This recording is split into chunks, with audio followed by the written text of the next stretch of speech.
guys. So, phase two. Phase two, the gaslighting and denial continue. This is where I start to get really good at the program. Obviously, I was self-taught because audio enhancement was never my field of choice. So I taught myself with a lot of YouTube videos. So over the time, lots of time and trial and error and learning, I uncovered more and more and more.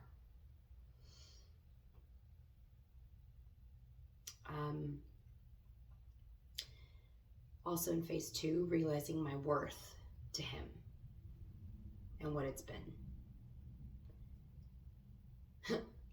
Which a lot of people are like, they chime in right there and they're like, oh, well, you've got to, don't take it personal because it's just, yeah, I'm not one of those people that do that. I realize the reality that this is a soulless person, so it doesn't affect me like that, but there are other things that are affected, like the 15 years of my life that he took on a lie. The countless conversations where I suspected consciously, subconsciously, and asked him consciously. Unaware of the two connections, I truly, but I gave him outs. I gave him opportunities. And then, as I mentioned, though, I didn't want to have a child with him. I was 38 when I mean, we're talking the last window years of my childbearing years. And there was a point where I told him that he needed to let me go,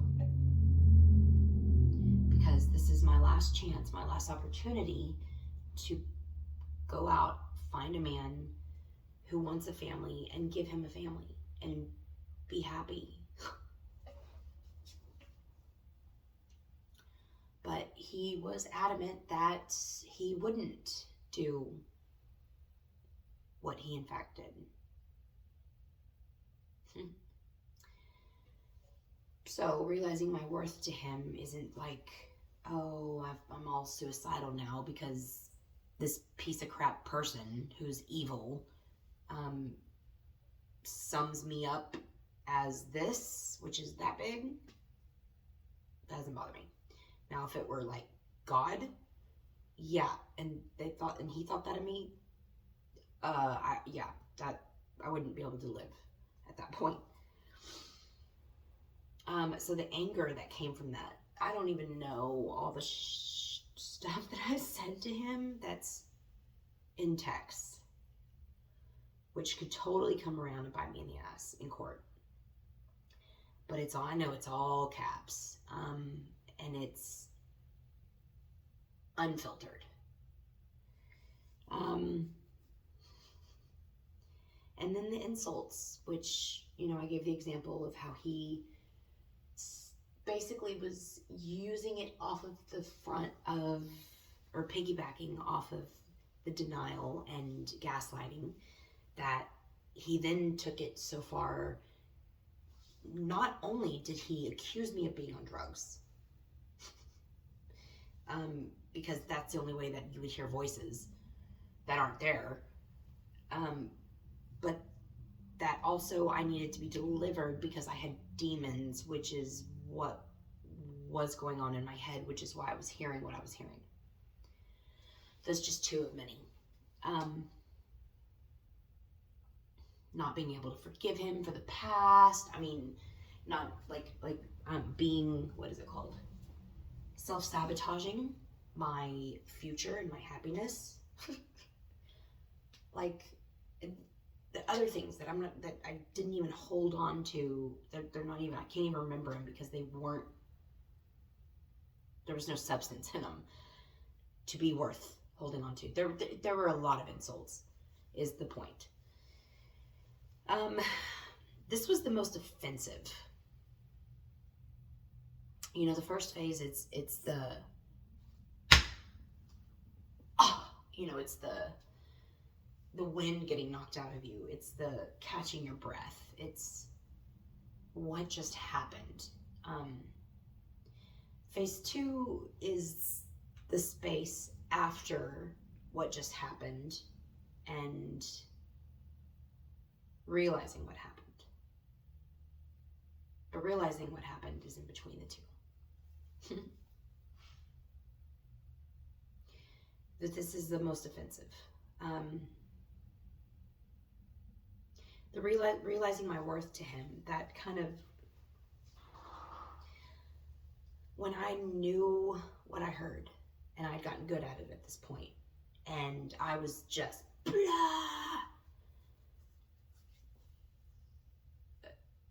A lot of that was triggered because of the audacity that he had to look me in the eyes and refuse to take accountability. And then the realizing my worth to him came in at that point too, because I even specifically told him in black and white words, like, all you have to do is admit it and we could have a chance. Because I could maybe forgive you. Maybe. I don't know. I can't guarantee it, but I know I'll need time. But instead, you're actively choosing to not ever give that a chance. So, you are actively choosing your own image, your own